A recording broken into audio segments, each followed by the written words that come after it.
ગુણાકાર કરવા માટે સૌપ્રથમ આપણે 3 નો ઘડિયો 4 સુધી બોલીશું. 3 એકા 3, 3 દુ 6, 3 તેરી 9, 3 ચોક 12. 3 ચોક થશે 12 એટલે કે 3 નો 4 સાથે ગુણાકાર કરતા જવાબ થશે 12. 3 ગુણ્યા 2. 3 નો 2 સાથે ગુણાકાર કરવા માટે સૌપ્રથમ આપણે 2 નો ઘડિયો 3 સુધી બોલીશું.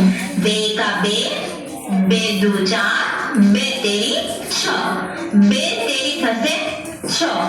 2 નો 3 સાથે ગુણાકાર કરતા જવાબ થશે 6. 6 ગુણ્યા 5. 6 નો 5 સાથે ગુણાકાર કરવા માટે 5 નો ઘડિયો 6 સુધી બોલીશું. 5 એકા 5, 5 દુ 10, 5 તરી 15, 5 ચોક 20, 5 પચું 25, 5 છ 30. 5 છ થશે 30 એટલે કે 5 નો 6 સાથે ગુણાકાર કરતા જવાબ થશે 30.